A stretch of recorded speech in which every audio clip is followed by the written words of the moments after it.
और जैसे बाबा साहब का एक छोटा सा वचन था कि शिक्षा वो शेरनी का दूध है जिसे जो जितना पिएगा उतना दहाड़ेगा। तो मैं चाहता हूँ आम जनता को, अपने बाल बच्चों को ऐसी शिक्षा दें ताकि बाबा साहब जैसे बनने का वो प्रयास करें। पंचायत के आने से बहुत सारा विकास होगा, तो इसको लेकर के आप क्या उम्मीद कर रहे हैं आने वाले जनप्रतिनिधियों के? लोग बड़ा चेहरा देख रहे हैं, बड़ा पैसा वाला चेहरा देख रहे हैं। मैं चाहता हूँ लोग इससे हट के कुछ सोचें, क्योंकि जो बड़ा चेहरा देख रहे हैं वो सारे अपने घर में एक एक कुत्ता पाले हैं। अगर आप किसी छोटी सी समस्या के लिए जाते हैं तो सबसे पहले जो बड़ा चेहरा आपने देख के जो उसको चुना है, सबसे पहले उन्हीं का कुत्ता आपको काटेगा। अगर लोकतंत्र में कोई सबसे ताकतवर है तो वो मतदाता है। तो इन्होंने बहुत अच्छी बात कही, मतदाता को ये जाति, धर्म, लिंग और स्थान इन सब चीज़ों से ऊपर होना चाहिए। तो इसीलिए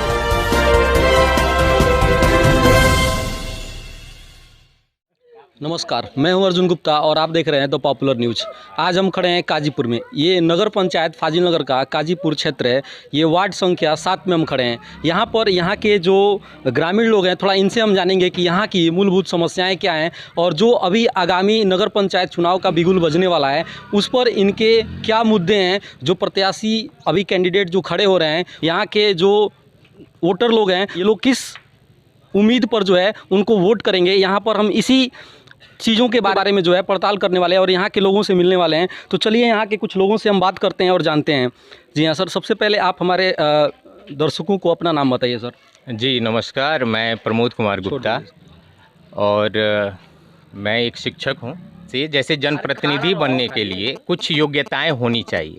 कुछ योग्यताएं होनी चाहिए। जो कैंडिडेट अभी खड़े हो रहे हैं अपना यहाँ पर मतलब क्षेत्र में आ रहे हैं, उनके अंदर आप मतलब क्या देखेंगे? ये प्राथमिकता आपकी क्या होगी? मैं उसी मुद्दे पे आ रहा था कि मैं ये कहना चाह रहा हूँ और मैं सबसे यही कहता हूँ कि जैसे आपको पुलिस बनना है तो आप दौड़ लगाते हैं, आप मैथ की तैयारी करते हैं। ठीक उसी प्रकार से अगर आपको जनप्रतिनिधि बनना है तो आपके अंदर कुछ सोशल वर्क होना चाहिए। जैसे कि आपने समाज के लिए क्या किया।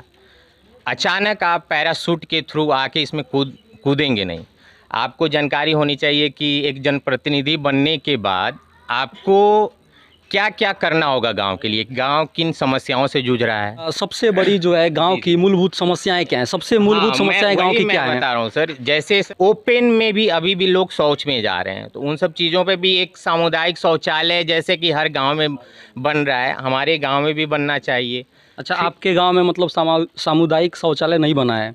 नहीं बना है सर, अभी तक ऐसा कुछ है नहीं। फिर आप हमारे विद्यालय को देखिए, हर विद्यालय, क्योंकि कहा जाता है कि शिक्षा, education is the weapon that can change the world. ये शिक्षा एक ऐसा हथियार है जो पूरी दुनिया को बदल सकता है। तो हमारे यहाँ के विद्यालय का देखिए, वहाँ की बाउंड्री तक भी नहीं हुई है और safety of the children are the very important, तो वो भी नहीं है हमारे यहाँ, क्योंकि बच्चे उसमें जाते हैं और स्कूल की सुरक्षा नहीं है, तो बाउंड्री भी नहीं है। एक अच्छी बाउंड्री भी होनी चाहिए।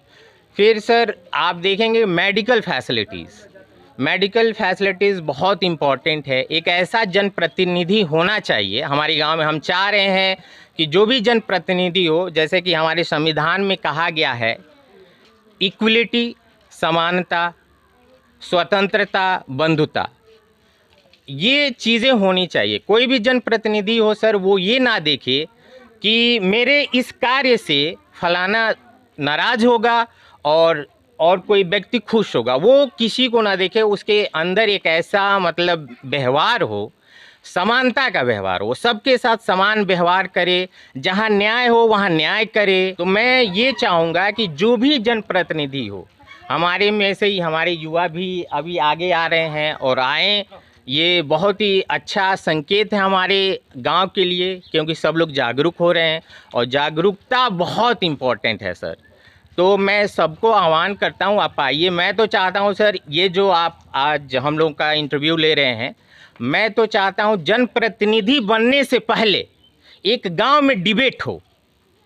जनप्रतिनिधि बनने से पहले पूरे जो लोग भी इंटरेस्टेड हैं चुनाव लड़ने के लिए, एक डिबेट हो कि आप क्यों जनप्रतिनिधि बनना चाहते हैं, आपका गांव के प्रति क्या सपना है।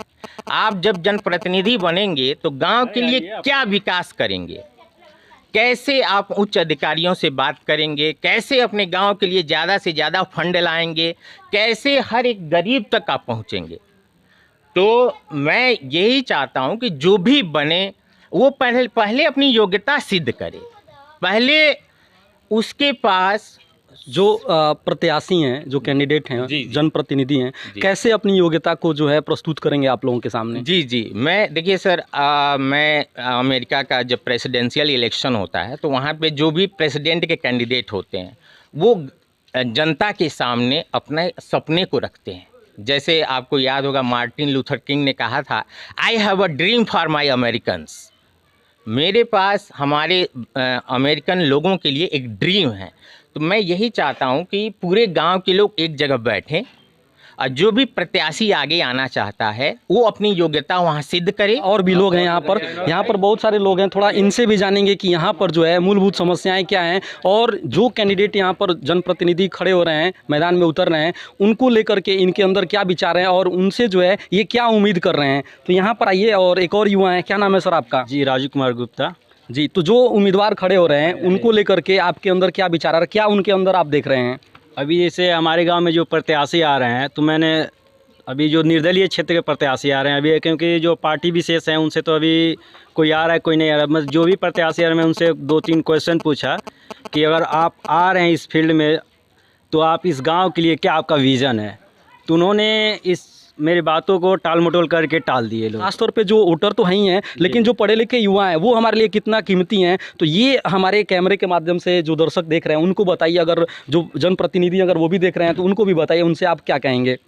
जो भी आपके चैनल के माध्यम से जनप्रतिनिधि नगर पंचायत फाइल नगर के देख रहे हैं, मेरा यही कहना है कि इस गांव की जो समस्याएं हैं मेरे नज़र में जैसे एक लाइब्रेरी हो।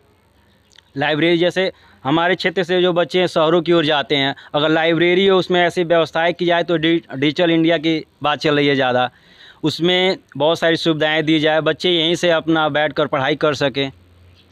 बच्चे यहीं से पढ़ाई कर सकें, और ये ज़रूरी भी है क्योंकि अगर गांव में लाइब्रेरी होगी तो बच्चों के अंदर जो है एक नया विकास होगा और विद्यार्थी भी जो है अच्छा ज्ञान प्राप्त करेगा, अपने परिवार के साथ साथ क्षेत्र का नाम भी रोशन करेगा। और भी लोग हैं यहाँ, हम जानेंगे। क्या नाम है सर आपका? शुभ नाम? मेरा नाम अरविंद प्रसाद है। जी अरविंद जी, बताइए कि यहाँ पर जो आपके क्षेत्र में ये वार्ड संख्या आपका 7 है? 7 है और 5। 7 और 5, मतलब ये आपका कौन सा वार्ड है? 5। आपका 5 वार्ड है। तो जो जनप्रतिनिधि आ रहे हैं, जैसे अध्यक्ष पद के लिए मतलब कुछ कैंडिडेट खड़े हैं, कुछ लोग सभासद के लिए खड़े हैं, तो उनके अंदर आप क्या देख रहे हैं? देखिए, जो भी कैंडिडेट आ रहे हैं असल में गलतियां दोनों तरफ है। हम सिर्फ कैंडिडेट को दोषी नहीं ठहरा सकते। हमारे यहाँ जो मतदाता भी हैं वो भी धर्म जात लिंग पे बटे हुए हैं, क्योंकि उनको भी ये जो अपने जात का अपने समाज का कैंडिडेट चाहिए। तो जब हमको अपने जात अपने समाज का कैंडिडेट चाहिए तो स्वाभाविक है कि जो कैंडिडेट आएगा वो सपना लेके नहीं आएगा, वो जात विशेष की बातें करेगा। तो सबसे पहले तो मैं ये कहना चाहूँगा कि मतदाताओं को जागरूक होना चाहिए। अगर कोई कैंडिडेट आता है तो उससे पहला क्वेश्चन करिए कि आपके पास हमारे लिए क्या विज़न है। आप हमारे लिए नहीं, हमारे गांव के लिए। हाँ, वही हमारे गांव के लिए क्या विज़न है। आप हमारे समाज के लिए, हमारे गांव के लिए क्या करना चाहते हैं। अगर आप तौलते हैं कि वो आपके बातों पे खरा उतरता है तब तो उसको वोट करिए, नहीं तो उसको निगलेक्ट करिए। चुनाव जैसे अभी मान लीजिए हुआ नहीं है, तो कैसे पता चलेगा कि आपकी बातों पे वो खरा उतर रहे हैं कि नहीं उतर रहे हैं?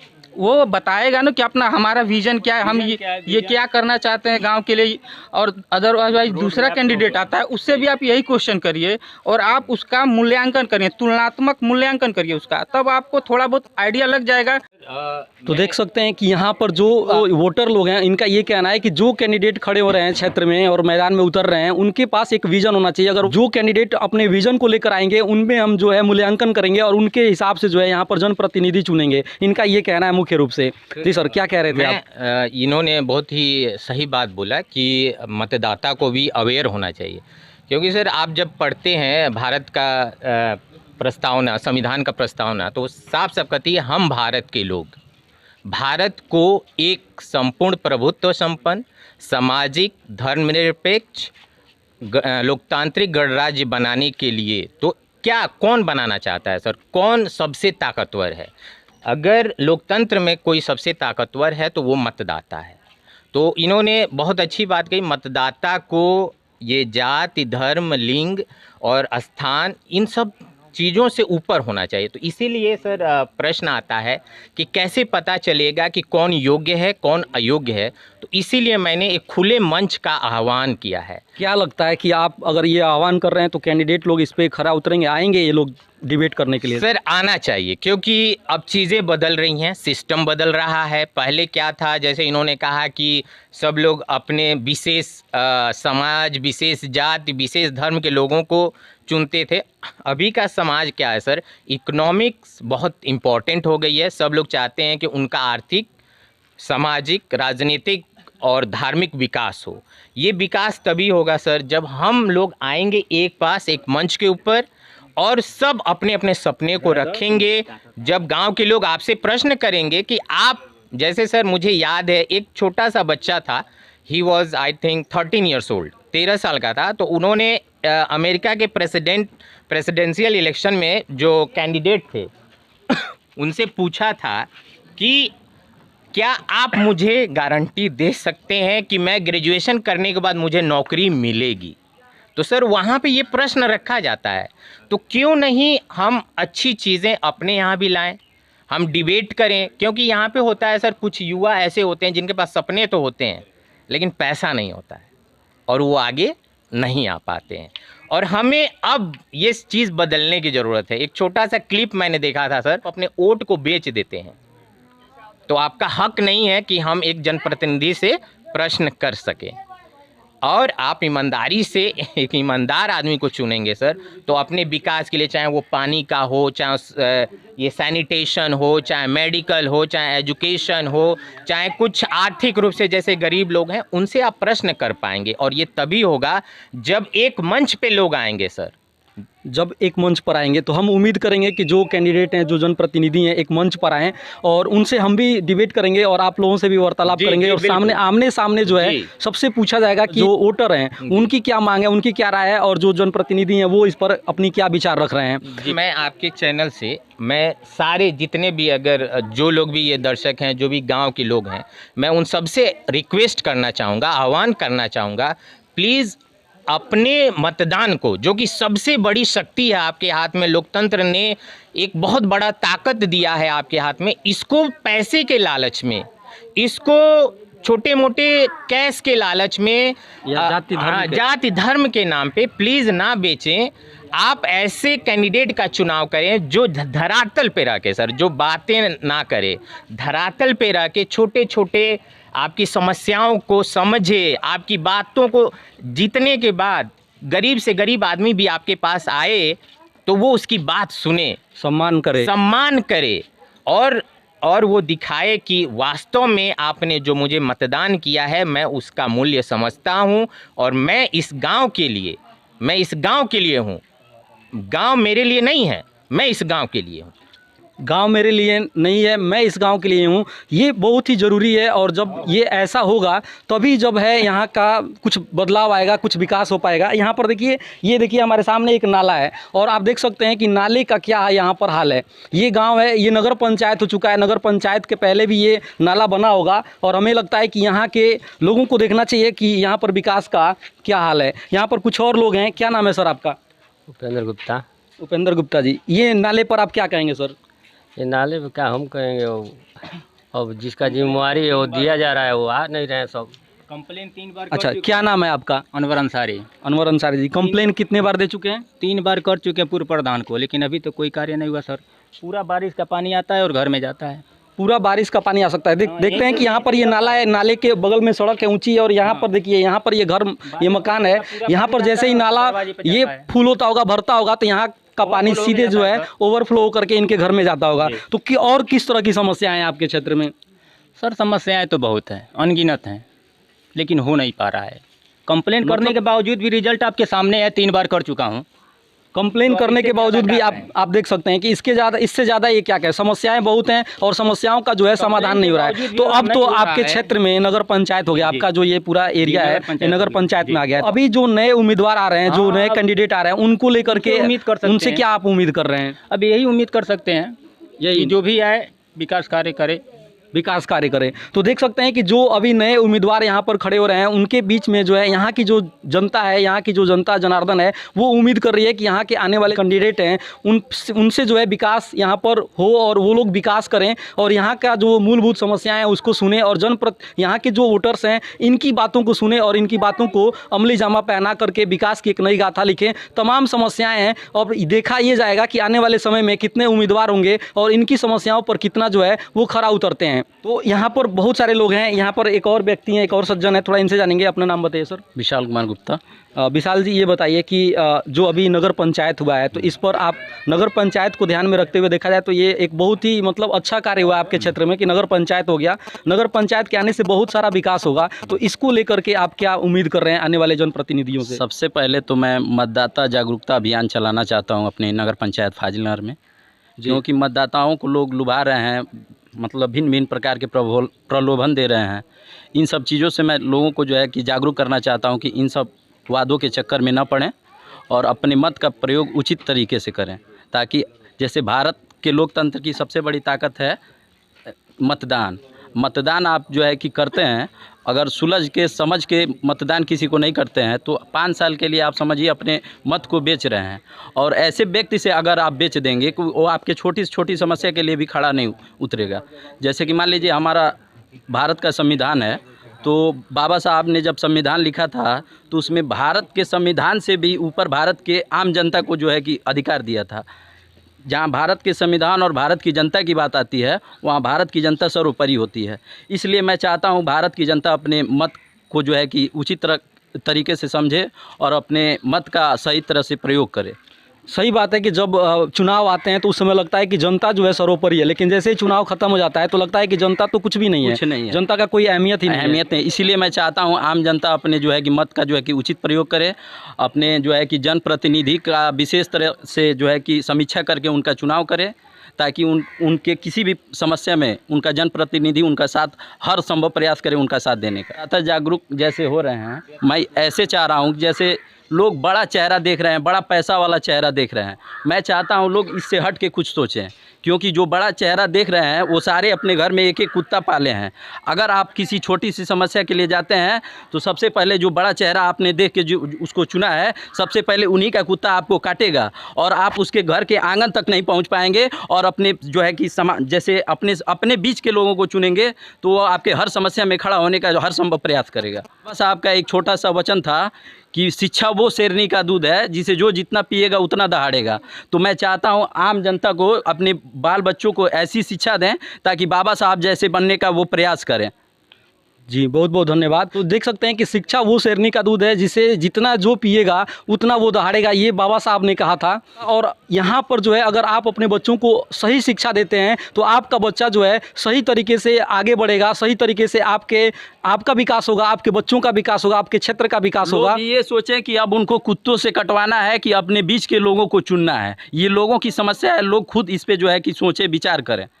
तो देखिए यहाँ पर एक ये भी बहुत बड़ी बात है कि जो आप उम्मीदवार चुनेंगे तो ये भी आपको देखना होगा कि वो उम्मीदवार जो है आपके बीच का है कि कुत्ता से कटवाने वाला उम्मीदवार है। ये बहुत बड़ी बात है और हमें लगता है कि इससे आपकी अगर आंखें बंद हो तो आपकी आंखें जो है खुल जानी चाहिए। और हमें लगता है कि आने वाले समय में आप जागरूक होइए और किसी भी व्यक्ति को जो धर्म जाति की राजनीति करते हैं उससे ऊपर उठ करके विकास की बात करें और विकास पर जो है आप लोगों को चुनिए, जो उम्मीदवार हैं उनके बीच में जो है उनकी समीक्षा करिए। और आने वाले समय में ये मैं अपने चैनल के माध्यम से बता रहा हूं कि आप लोगों तक इस वीडियो को अधिक से अधिक पहुंचाइए ताकि एक जागरूकता फैले समाज में और लोग जागरूक हों और अपने वोट की जो है कीमत समझे कि हमारा कीमत क्या है। और अगले आप जो वोट देते हैं वो एक दिन के लिए वोट नहीं करते हैं बल्कि वो 5 साल के लिए करते हैं। और वो 5 साल जो है आपके पैसों का जो टैक्स जाता है सरकार में, समाज में, वो पैसे फिर से आपके पास रिटर्न आता है और वही पैसों से विकास होता है। तो इसलिए आप अपने पैसों को अच्छे तरीके से ख्याल रखिए। तो आप देख रहे थे कि मैं नगर पंचायत फाजिलनगर से काजीपुर में थे। ये वार्ड संख्या 5 और वार्ड संख्या 7 से ये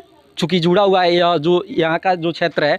और यहाँ पर जो भी यहाँ के वोटर्स लोग हैं, इनका ये कहना है कि जो जनप्रतिनिधि हैं उनकी हम लोग समीक्षा करेंगे, जागरूकता अभियान चलाएंगे, तमाम इनकी समस्याएं हैं। और हमें लगता है कि यहाँ के जो क्षेत्र के युवा हैं काफ़ी समझदार हैं, काफ़ी प्रश्न पूछने वाले हैं। तो हमें लगता है कि जो जनप्रतिनिधि इस रास्ते से गुजरेंगे तो उनको भी इन सवालों का जवाब लेके चलना पड़ेगा और उनको जो है इन सवालों का जवाब देना पड़ेगा। अगर वो इन सवालों के जवाब नहीं देंगे तो कहीं ना कहीं जो है मुंह का बल खाना पड़ेगा। नगर पंचायत चुनाव का जो बिगुल बजा है उसी को लेकर के पर एक अभियान छेड़े हुए हैं। यहाँ पर देख सकते हैं कि यहाँ पर एक हम चुनाव की पड़ताल भी कर रहे हैं कि यहाँ का हर क्षेत्र की लोगों की क्या समस्याएं हैं, मूलभूत क्या समस्याएं हैं, और उन समस्याओं को हम जनप्रतिनिधियों तक पहुँचा रहे हैं और इस क्षेत्र के लोगों तक पहुँचा रहे हैं। जल्द ही मिलते हैं अगले किसी और क्षेत्र में, तब तक के लिए बने रहिए। कैमरामैन विपिन के साथ अर्जुन गुप्ता, देखते रहिए द पॉपुलर न्यूज़।